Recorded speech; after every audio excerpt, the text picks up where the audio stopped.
अस्सलामुअलैकुम एवरीवन, कैसे हैं आप? अच्छा जी, सॉरी मैं कुछ दिन के लिए गायब हो गई थी बिकॉज़ लाइफ बहुत बिजी चल रही थी और टाइम नहीं मिल रहा था वीडियो बनाने का। और ये टॉपिक मैंने 4 दिन से रखा हुआ था और मुझे इस पे बात इतनी ज़ोर की आई हुई थी कि आज मैंने सोचा कुछ भी हो जाए भाई, आज तो वीडियो बनानी है।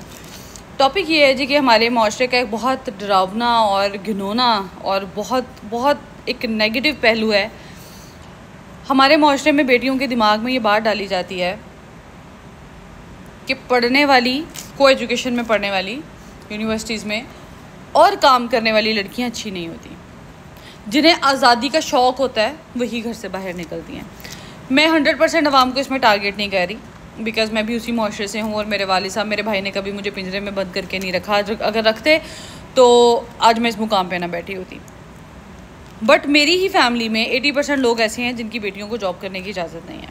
मैं उन सब के हक़ में तो नहीं बोल सकती बिकॉज आई नो भैंस के आगे बीच में जाने का कोई फ़ायदा नहीं है। मैं अभी भी शायद मेरी ये वीडियो गिनती के 20 लोग भी नहीं देखेंगे, बट मैं अपने दिल में ये मलाल नहीं रखना चाहती कि मैं कभी इस बारे में बात नहीं की। खुदारा अपनी बेटियों को पढ़ाइए, उन्हें खुद मुख्तार बनाइए। सारी ज़िंदगी पहले वो बाप, फिर उसके बाद भाई और उसके बाद सारी ज़िंदगी वो शोहर के उस पर गुजार देती हैं कि हमें कोई रोटी खिलाने वाला, और वो उसी गुलामी में ज़िंदगी गुजार देती हैं। और खुदा ना खास्ता अगर किसी लड़की के कुछ मामलात बिगड़ जाएँ तो 80% लड़कियां ये सोच के खुला नहीं लेती, सुसाइड कर लेती हैं कि हमारा खर्चा कौन उठाएगा, हम तो बोझ बन जाएंगी। अपनी बेटियों को बोझ ना बनाइए, उन्हें खुद मुख्तार बनाइए, उन्हें इस काबिल बनाइए कि उन पे ज़िंदगी को कल को कोई लम्हा आए तो वो अपने लिए कुछ कर सके। आप साहिबे हैसियत हैं, आप नहीं हैं। अगर आपने अपनी बेटी को पढ़ाया है तो उसे दुनिया से मिलवाइए, उसे दुनिया दिखाइए कि दुनिया ऐसी है, आपका घर दुनिया नहीं है। उसने सारी ज़िंदगी आपके घर में नहीं रहना है। उसे इस काबिल बनाइए कि उसे कल को जब दुनिया का सामना करना पड़े तो वो उसको कर सके। वो एक हारे हुए शख्स की तरह घुट घुट के ज़िंदगी ना गुजारे। जॉब करने का मकसद सिर्फ पैसा कमाना नहीं होता। इंतहाई जहलियत वाली सोच है जो लोग ये समझते हैं कि जॉब करने का मकसद सिर्फ आज़ादी और पैसा कमाना है।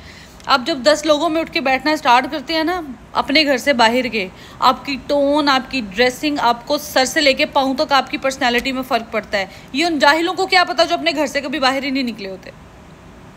खुदारा अपनी बेटियों को खुद मुख्तार बनाइए। मुझे इतना अफसोस होता है बच्चियों को देख के। ये टॉपिक मेरे ज़हन में आया 4 साल पहले। मुझे प्रेयर रूम में एक बच्ची मिली जिसने मुझसे कहा कि अगर आपके पास कोई जॉब हो या कोई मुझे आप मुझे बताएं कि जॉब किस तरीके से अप्लाई करनी है। मैं हैरान रह गई उस बच्ची की बात सुन के जब उसने मुझे कहा कि आपको पता है ना जॉब करने वाली लड़कियों को एशिया में कैसा समझते हैं। आप लोग ये अपनी यूथ के अंदर इंजेक्ट कर रहे हैं। खुदारा अपने गंदे जहनों की सफाई कीजिए, अपनी बेटियों को खुद मुख्तार बनाइए, बजाय इसके कि वो खुद को पहले बाप पे, भाई पे और उसके बाद अपने शौहर पे बोझ समझें। उन्हें इतना खुद मुख्तार बनाइए कि वो अपने लिए खुद कमा सके और उनका एक नाम हो। ये जो आप लोग की सोच जुड़ गई है ना बेटों के साथ कि बेटे ही सिर्फ आपका नाम रोशन करते हैं, अपनी बेटियों को पढ़ा के तो देखें, पढ़ा के तो देखें, उन्हें इस काबिल आप बनाकर तो देखें कि वो आपका नाम रोशन कर सकें।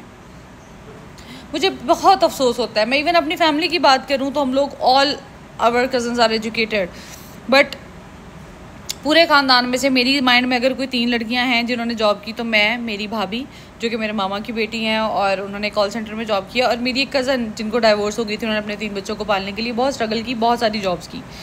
अदरवाइज़ अलाउड ही नहीं है। और उनको भी शायद इसी सेंस में जॉब करने की परमिशन मिल गई होगी कि उनके सर पे बोझ बन रहे हैं। खुदारा अपनी बेटियों को बोझ समझना छोड़िए, उन्हें खुद मुख्तार बनाइए और उन्हें इतनी छूट दे के देखिए। अगर आप लोग ये कहेंगे ना कि छूट देने से लड़कियां बिगड़ जाती हैं, तो यकीन करें जिसने बिगड़ना है उसने घर की 4 दीवारी में बैठे भी कारनामे सर अंजाम दे देने, और जिसने नहीं देने उसने पढ़ लिख के, नौकरी करके, सियासत करके, दुबई आके भी नहीं अंजाम देने। अगर तो आप अपनी बेटियों को इस नज़र से देखते हैं कि वो इतनी बिगड़ी हुई हैं तो फिर तो आप घर बिठा के रखें, अदरवाइज़ अपनी बेटियों पर यकीन करें। और खुदारा उन लोगों से भी एक रिक्वेस्ट है जो अपनी बेटियों को तो घर बिठा के रखती है, उन्हें तो किसी काबिल बनाते नहीं है, पर जब किसी की बेटी बन जाती है तो उस पर तनकीद करते हैं। खुदारा अप्रिशिएट करना सीखिए। अगर आप अपने बच्चों को इस काबिल नहीं बना सके कि उठ के अब्रॉड आके जॉब कर सकें तो बराए मेहरबानी अपनी ज़ुबानों को बंद रखिए, लगाम लगाइए और अपनी बेटियों को और बेटों को इस काबिल बनाइए कि वो अब्रॉड में आके जॉब कर सकें और वो सेटल हो सकें, बजाय इसके कि आप मुँह जोड़ जोड़ के बातें करें। खुदारा अपनी ज़िंदगी जिए और दूसरों को जीने दीजिए। और अपनी बेटियों को मैं फिर से एक बार कहूँगी कि खुद मुख्तार बनाइए, ताकि वो सारी ज़िंदगी पहले बाप पे, फिर भाई पे और उसके बाद शोहर पे खुद को बोझ ना समझें। आज के लिए बस इतना ही। अपना ख्याल रखिएगा। अल्लाह हाफ़िज़।